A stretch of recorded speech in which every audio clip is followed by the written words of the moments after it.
vas mettre ta main sur ton cœur ce matin et dire au Seigneur, je suis là, afin que tu me transformes. Parle à Dieu ce matin. Dis au Seigneur, je suis venu à tes pieds. Tu m'as vu tout le long de cette semaine. Depuis le lundi jusqu'à dimanche ce matin. Tu as vu mes afflictions et les épreuves par lesquelles je suis passé. Mais tu es un Dieu fidèle.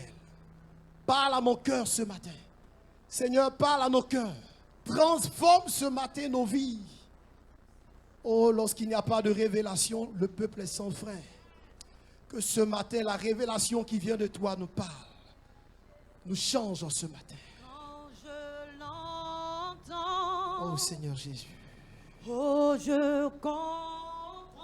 Merci Seigneur, ta fidélité. Il a payé Parle à Dieu ce matin, parle à Dieu. pour ma Il a une parole pour toi ce matin. Une parole pour changer ta vie. Ouvre mon cœur, Alléluia. te vois, Seigneur. Merci Seigneur. Quand je t'ouvre mon cœur, je t'entends me parler. Et ta loi dans mon cœur, toujours demeure. Et ta vie à chaque heure coule comme un temps. Quand je t'ouvre mon cœur,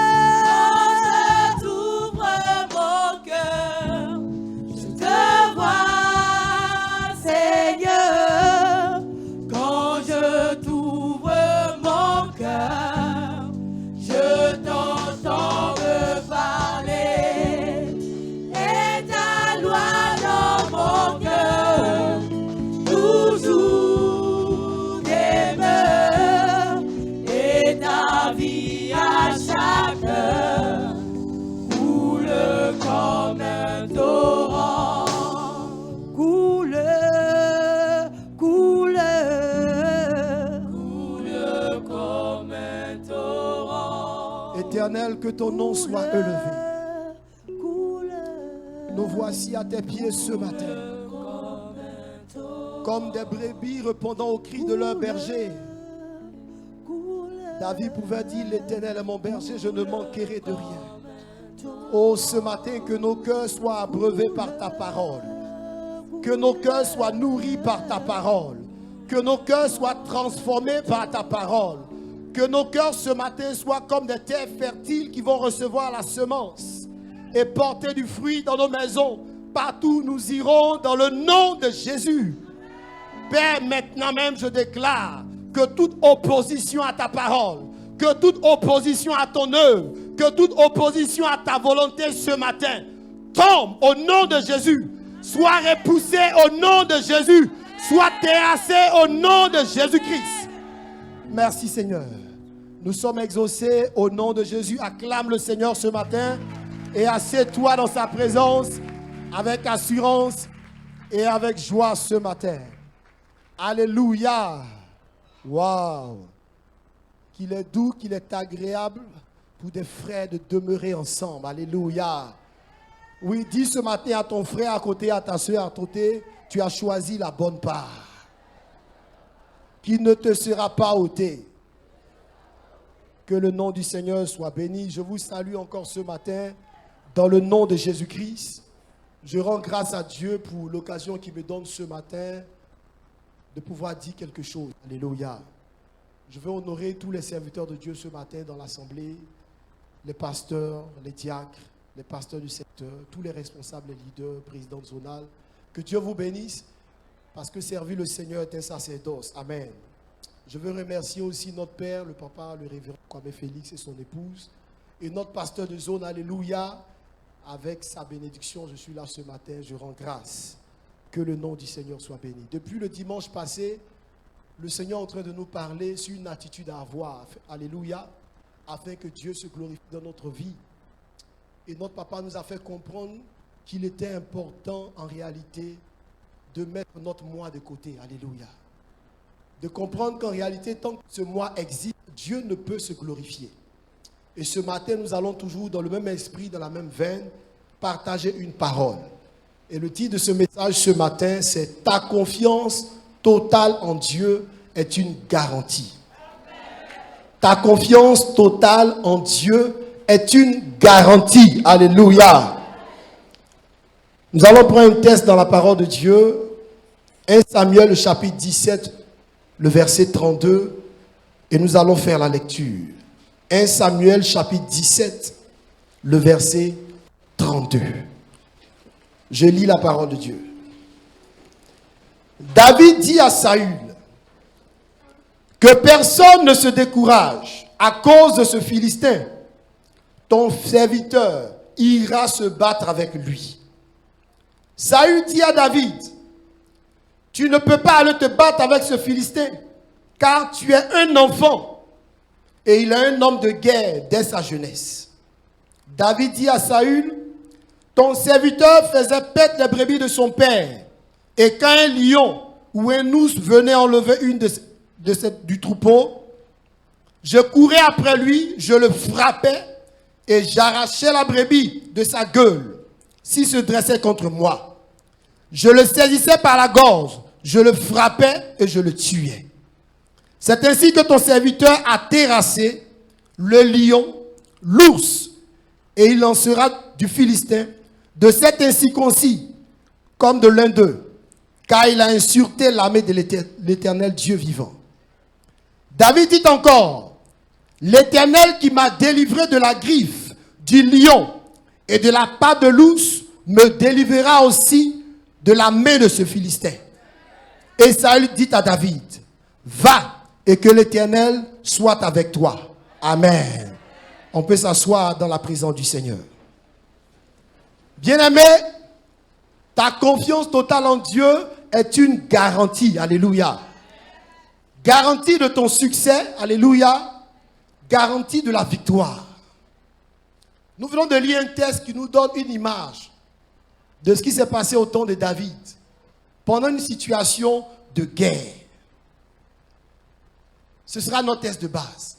Mais ce matin, Dieu veut nous faire comprendre que nous devons apprendre à compter totalement sur lui, bien-aimé. Parce que quand on parle de confiance totale, alléluia, c'est une confiance aveugle. C'est comme si on te disait, considère que tu es aveugle et laisse Dieu te guider dans ses pas. Je répète, c'est comme si on te disait, considère que tu es aveugle et que c'est Dieu qui te guide. Oui, parce que bien souvent, nous voyons trop clair pour Dieu, alléluia. Je veux dire que tu vois trop clair, au point où Dieu n'a rien à te montrer. Avec de telles attitudes, tu n'as pas confiance en Dieu. Et c'est pourquoi ce matin, Dieu veut nous rappeler cette parole. Nous devons avoir une confiance totale en lui. Alléluia. Souvenons-nous du premier commandement. Tu aimeras l'Éternel ton Dieu de tout ton cœur, de toute ton âme, de toute ta force. Bien-aimé, si nous aimons Dieu de cette façon, alléluia, pourquoi on ne lui fait pas confiance? Vous avez déjà vu quelqu'un qui aime quelqu'un de tout son cœur, de toute son âme et de toute sa force, et qui ne lui fait pas confiance? C'est qu'en réalité, il n'a jamais aimé cette personne. Si notre amour est entier pour l'Éternel, bien-aimé, il est temps de faire confiance à Dieu. Mais tu vas me dire, mais moi je fais confiance à Dieu. Mais bien-aimé, lorsqu'on regarde la société d'aujourd'hui, le monde tel qu'il évolue là, est-ce que vous pensez que les chrétiens font confiance à Dieu? Laissons les païens. Est-ce que nous, chrétiens, nous faisons confiance à Dieu? Regardez un peu comment est-ce que nous sommes exposés dans la société, bien-aimés. Faire confiance à Dieu, ce ne sont pas des paroles. C'est par les actes que nous posons tous les jours. Ne sommes-nous pas les premiers à faire brandir l'argent pour nous défendre? Nos relations. Est-ce que quelqu'un qui fait confiance en Dieu peut dire que l'argent est fort? Alléluia. Que l'argent est le maître. Au point où l'argent est devenu aujourd'hui la solution à tous nos problèmes. Dès qu'une situation arrive, au lieu de fléchir genoux, on cherche l'argent. C'est la société qui nous éduque maintenant. La parole de Dieu est mise de côté et l'argent nous conduit. Si ça se passe comme ça, on n'a jamais aimé Dieu. Alléluia. Nous n'avons jamais aimé Dieu. Mais ce qui est intéressant dans la parole de Dieu, il n'est jamais tard. Aujourd'hui même encore, si tu laisses ton cœur s'incliner, Dieu peut changer ta vie. Tu aimeras l'Éternel, ton Dieu, de tout ton cœur. Bien-aimé, que ton cœur soit entier. Alléluia. Totalement dédié à Dieu. Au point où tu dépends de lui. Apprenons à dépendre de Dieu. Apprenons à dépendre de Dieu. C'est le problème véritable aujourd'hui que nous vivons en tant que corps de Christ. Lorsque nous regardons la société que nous voyons aujourd'hui, la facilité dans laquelle le monde marche, la corruption, les concours qui sont achetés, les interventions en comptant sur des personnes, des personnalités. Où est la place de Dieu? Si nous-mêmes chrétiens, pour passer des concours, de la fonction publique, de la police, de la gendarmerie, je ne parle pas de l'ENA, de la douane. Qu'est-ce que nous faisons? Le monde a dit donner l'argent. Alors on les suit là-dedans. Et à la fin, tu vas dire Dieu s'est glorifié. Quel Dieu s'est glorifié?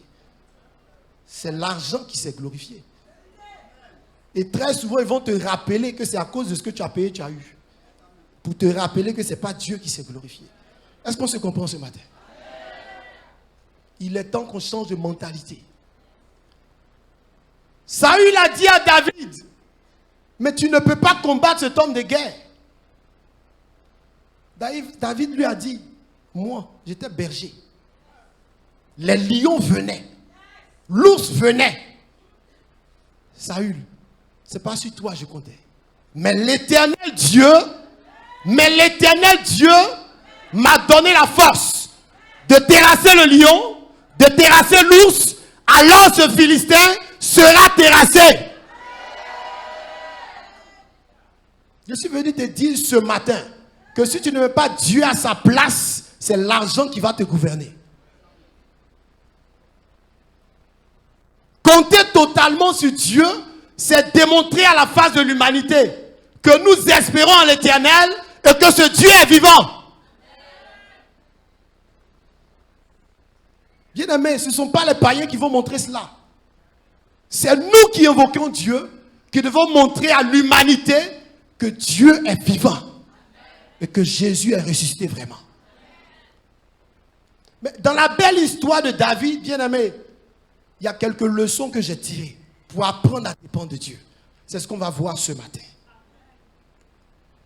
Dans le même 1 Samuel, au chapitre 17, le verset 26, David, de tous les échanges qu'il a eu avec Saül jusqu'au combat, a montré des attitudes à avoir lorsqu'on dépend de Dieu. Alléluia. Au verset 26, voici ce que David a dit. 1 Samuel 17, le verset 26. Je lis la parole de Dieu. David dit aux hommes qui se trouvaient près de lui, que fera-t-on à celui qui tuera ce Philistin et qui ôtera l'opprobre de dessus Israël? Qui est donc ce Philistin, cet incirconcis, pour insulter l'armée de Dieu? Hey! Pendant que tout Israël est en train de fuir et que le roi même est en train de chercher à savoir comment il va défendre son peuple, David arrive, parce que pour l'histoire, ceux qui la connaissent, son père l'a envoyé aller donner des aliments à ses grands frères. Et quand il est arrivé, il a appris qu'il y a un problème. Mais David a été confus de voir que Israël, qui est le peuple de Dieu, est en train de reculer face à un homme. Ce peuple-là qui adore Dieu, le véritable, et qui le crée, est en train de fuir à cause des noms. Alors David est choqué. Il dit, mais qu'est-ce qu'on dit qu'on va donner à celui-là? Alléluia. Donc la première attitude que David a eue, il a minimisé le problème. Bien-aimés, apprenons à minimiser les problèmes. Le problème peut être grand. Il peut être lourd. Mais il doit être lourd pour les yeux de ceux qui ne croient pas en l'Éternel. Il doit être grand pour ceux qui ne croient pas en l'Éternel. David dit, mais qui est cet incirconcis? Pendant que les gens fuient cet homme, David le regarde comme un homme méprisable. Qui est-il cet homme? Pour que vous puissiez fuir. Celui-là même qui n'est rien et qui défie l'armée de Dieu. Première attitude, bien-aimés, apprenons à minimiser les problèmes. Nous avons développé un esprit de peur. Un petit problème, on enlève toute la terre. Une petite épreuve, on pleure du matin jusqu'au soir. Hey, tu as déjà dit un vainqueur qui ne triomphe pas d'une situation. Mais la Bible dit que tu es plus que vainqueur. Mais pourquoi est-ce que tu ne te mets pas la peau du plus que vainqueur pour dire ça, c'est pas grave? Après, on dit c'est pas grave. Parce que tout est grave à tes yeux, bien-aimé, ce n'est pas normal. David regarde le Philistin qui fait près de 3 mètres. Il pèse plus de 200 kilos. Il dit, mais qui est cet incirconcis? Toute l'armée est en train de fuir. Il dit, qui est cet incirconcis qui ose défier l'armée de l'Éternel? Pendant que David rabaisse le problème, le peuple élève le problème. Hey, sois libéré ce matin. Que tout esprit de peur qui t'anime à chaque fois qu'il y a une difficulté, au point où tu tournes le dos à Dieu et tu vas regarder aux hommes, je te déclare ce matin que Dieu te libère de cela. Apprends à négliger le problème et à croire que Dieu est au-dessus du problème. Dieu est au-dessus de la difficulté. Dieu est au-dessus de la situation. C'est de cela qu'il s'agit, bien-aimé. Quand on espère en l'Éternel, c'est comme ça on élève Dieu face aux situations. C'est la première attitude que David a eue. Mais David ne s'est pas arrêté là, bien-aimé. Il y a une deuxième chose au verset 30. La Bible dit, il se détourna de lui pour s'adresser à un autre et fit la même question. Le peuple lui répondit comme la première fois. Je fais un résumé de ce qui s'est passé. Donc quand David a négligé le problème, son frère aîné l'a regardé. Il dit, mais toi, il y a lui, le plus petit de la famille, on a de vrais problèmes. Et puis toi, comme d'habitude, tu veux jouer les orgueilleux qui peut régler les problèmes. Regardez l'attitude de David. Il a tourné le dos à son frère. Et il a dit, on dit Dieu va faire quoi même? Apprends à te détourner des gens qui élèvent les problèmes. Apprends à te détourner des gens qui considèrent que les choses sont trop difficiles. David a tourné le dos à son frère. Mais parce que son frère était en train de s'aimer l'amertume, l'inquiétude, la peur. Mais David sait qu'un esprit abattu ne peut triompher. Il a tourné le dos à son frère. Et il a plutôt écouté ceux-là qui étaient en train de lui donner les informations pour aller au combat. Tant que tu t'entoures des gens qui pensent que les choses sont difficiles, qui pensent que les problèmes sont trop graves, qui sont toujours prêts à pleurer avec toi, et bien-aimé, tu ne vas jamais triompher. Tourne le dos à ceux qui n'ont plus d'espoir, parce qu'en réalité, son frère était de ceux-là qui n'ont plus d'espérance. Parce que pour eux, ce Philistin de 3 mètres, qui peut le battre? C'est comme cela quand nous avons des problèmes dans la vie. Tu veux que ton fils fasse le concours de l'ENA, mais on sait qu'on ne va pas là-bas comme ça. Ça, c'est ce qu'on sait. C'est la réalité. Mais ce n'est pas la vérité. Quand tu tournes le dos à la situation, tu es en train de tourner le dos au monde et inviter Dieu dans ton affaire. Parce que tant que tu écoutes les hommes, Dieu te regarde. Parce que celui qui est ami du monde ne peut pas être ami de Dieu. Tourne le dos. Il a tourné le dos à son frère aîné. On peut dire que c'est un manque de respect. Mais dans cette situation précise, je préfère honorer Dieu. C'est comme ça que Dieu t'envoie des frères, des soeurs, des amis, pendant que tu es dans les problèmes, qui viennent amplifier le problème. Et puis tu es là, tu les écoutes, tu pleures. Sois libéré ce matin. Ce n'est pas tout le monde en écoute. Ce n'est pas tout le monde en écoute. Il y a des gens qui tournent le dos et on cherche Dieu. Sois libéré. Troisième attitude que David a eue au verset 32. Il dit, David dit à Saül que personne ne se décourage à cause de ce Philistin. Ton serviteur ira et se battra. Alléluia. Ton serviteur ira et se battra. Mais qu'est-ce que David nous montre à travers cette réponse? Regarde, le peuple est abattu, découragé. Eux, pour eux, ils s'apprêtent à se retourner. David proclame l'espérance. Quand tu as tourné le dos aux incrédules, aux gens qui ne croient pas, renouvelle ton cœur de paroles d'espérance. Lis les psaumes. Alléluia. David dit, j'irai. Le roi est scandalisé. Je suis en train de te dire que la situation est difficile. Il dit, ne désespérez pas. Moi, je vais aller et je vais combattre. Donc, après avoir tourné le dos aux incrédules, David proclame l'espérance. Parce qu'il sait que la main de l'Éternel est puissante. Apprenons nous aussi à dire des paroles positives sur les situations. Peut-être que tout est gâté. La situation est grave. Les médecins ont dit, tu n'as seulement que 2 jours à vivre. Ça, c'est les médecins. Ce n'est pas Dieu. Toi-même, tu peux encourager le médecin pour dire, c'est vrai que tu l'as dit, mais je vivrai par la grâce de Dieu. Un médecin qui entend ça, il panique. Parce que lui, sa science lui a démontré qu'il te reste 2 jours à vivre. Mais toi, tu es en train de lui démontrer la divinité. Parce que ce que l'homme peut là, est limité. Ce que Dieu peut est illimité. David dit, j'irai et je combattrai. Alléluia.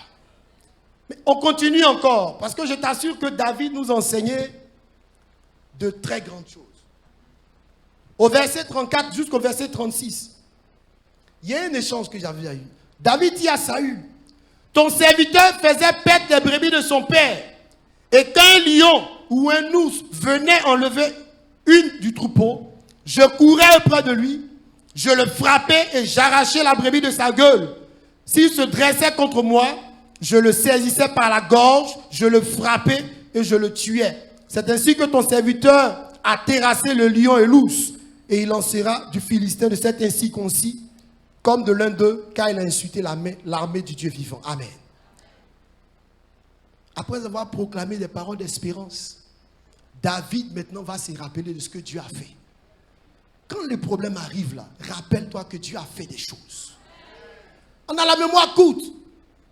Tu devais mourir, il t'a relevé. Mais pourquoi est-ce que pour passer le concours de l'ENA, tu ne penses pas donner? Donc c'est pour la santé, il est fort alors. David rappelle les bienfaits de l'Éternel. Mais souvent on oublie que le même Dieu qui t'a libéré de la prison, le même Dieu qui t'a relevé quand tu étais malade, le même Dieu qui t'a donné du travail, le même Dieu qui t'a donné l'examen, le même Dieu qui t'a donné le concours, mais c'est le même Dieu qui agit. Mais pourquoi est-ce que nous-mêmes, on ne nous rend pas à nous-mêmes les témoignages? Parce que c'est pour venir rendre aux autres, là on est un peu fort, parce que les autres vont écouter. Mais il y a un moment, toi-même, assieds-toi.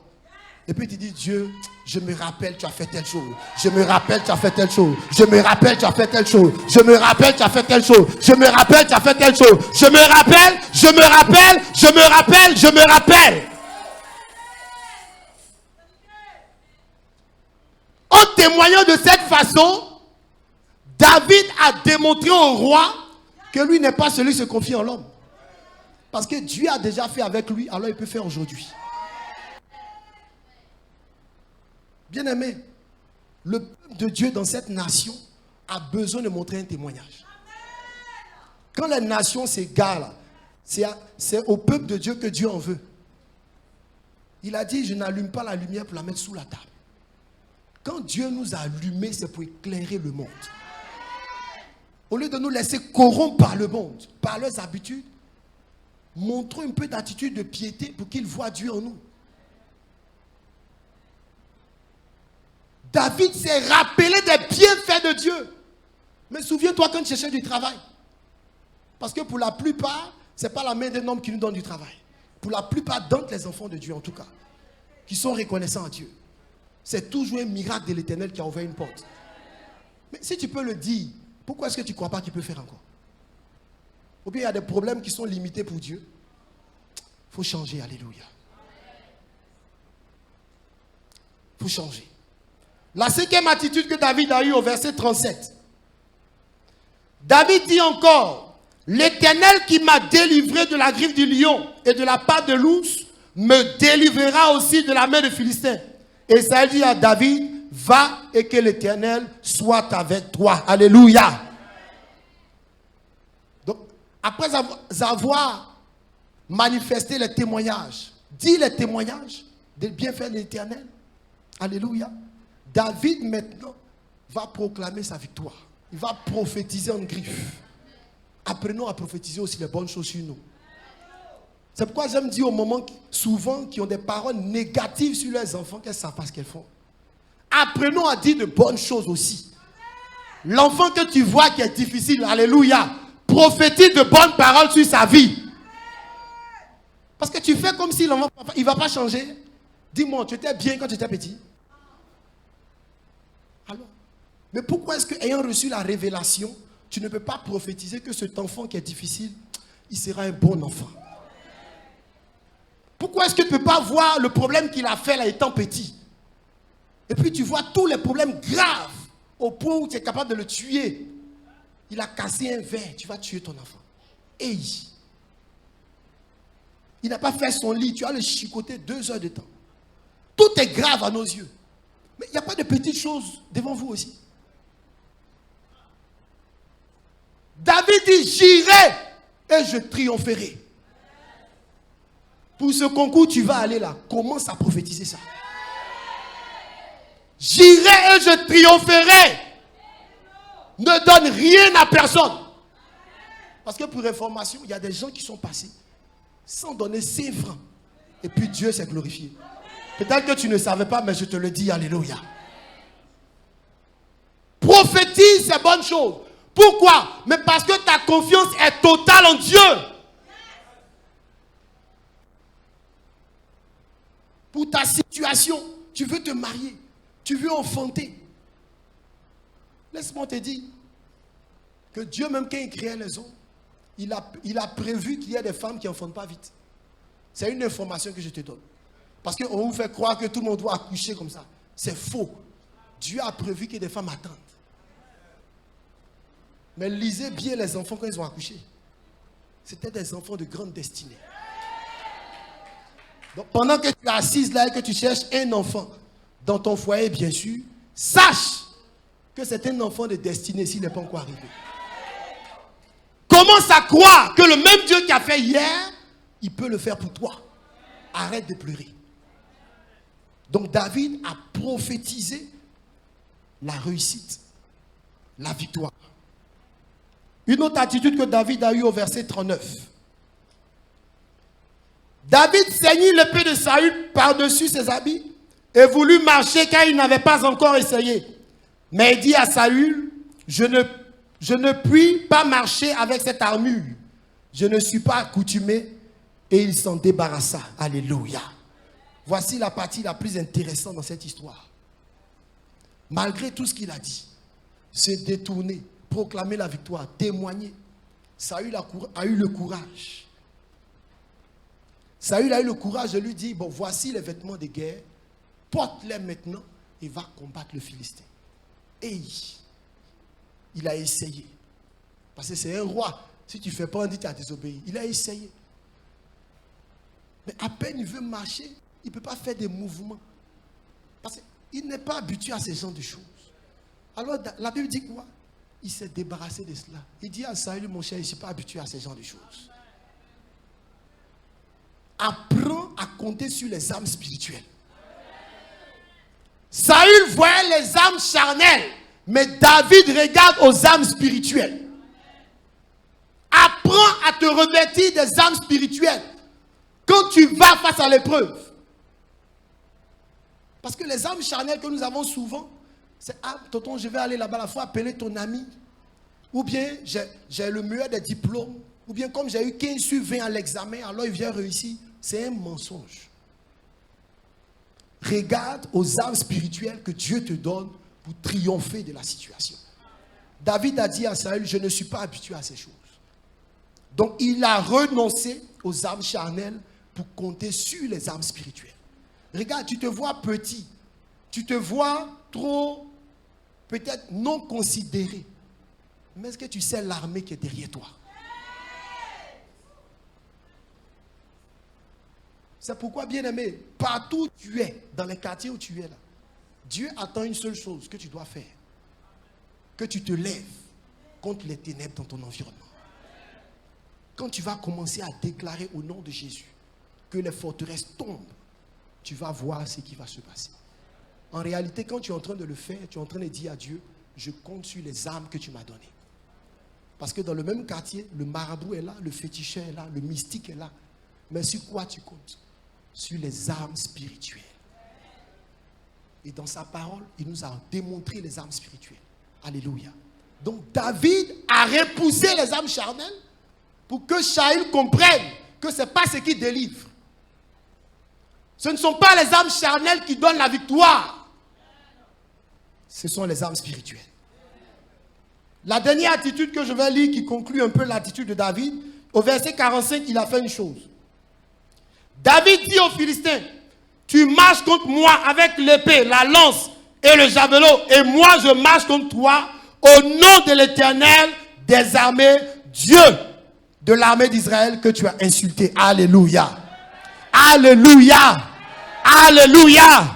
Après s'être revêtu des armes spirituelles, alléluia, David va devant l'adversité, va devant l'épreuve. Et qu'est-ce qu'il fait? Il dit, Père, je viens en mon nom. Il dit, je viens au nom de l'Éternel. Hey! Il est temps que tu aies avec le nom de l'Éternel passer ce concours. Il est temps que tu aies avec le nom de l'Éternel chercher le travail. Il est temps que tu aies avec le nom de l'Éternel, car le nom de l'Éternel fait tomber toutes les épreuves. Mais souvent, on va en notre propre nom. On prend notre nom, on s'en va. Ton nom peut faire quoi? Il dit aux Philistins, je viens contre toi avec le nom de l'Éternel. Donc David s'identifie comme étant un envoyé de Dieu. Il dit à ceux qui l'ont reçu, j'ai donné le pouvoir de devenir des fils et des filles de Dieu. Quand tu vas quelque part, va avec le nom de Dieu. Arrête d'appeler les gens à gauche en toi qui doivent jouer, qui doivent faire les intermédiaires. Il dit, je viens contre toi avec le nom de l'Éternel. Regarde l'attitude que David a eue. Cela démontre qu'il comptait totalement sur Dieu. Pour conclure ce message, je vais te dire une chose simple. L'attitude que David a eue là, démontre qu'en réalité, que dans le cœur de David, il n'y avait pas de place pour le hasard. Toute chose concourait au bien pour David, parce que ça vient de Dieu. Arrête de penser que ta vie est hasardeuse. Arrête de croire qu'il y a des choses par hasard qui peuvent t'arriver. Hey, quand tu échoues, c'est pour la gloire de Dieu. Quand tu réussis, c'est pour la gloire de Dieu. Quand tu marches, c'est pour la gloire de Dieu. Quand tu te lèves, c'est pour la gloire de Dieu. Tout ce que tu fais, c'est pour la gloire de Dieu. Parce que ta confiance est totale en lui. Voici la parole de Dieu pour toi ce matin. Arrête de compter sur les hommes.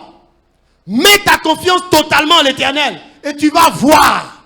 Ta lumière va luire. Ta lumière va luire. Dans ta famille, dans ton travail, partout. Ta lumière va luire. Parce qu'on verra au travers de toi un envoyé de Dieu. Que le nom du Seigneur soit béni.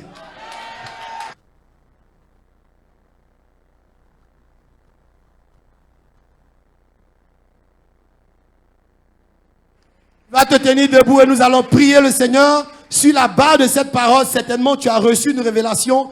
Élève la voix maintenant et commence à parler à Dieu. Certainement tu as un concours, un examen, un blocage.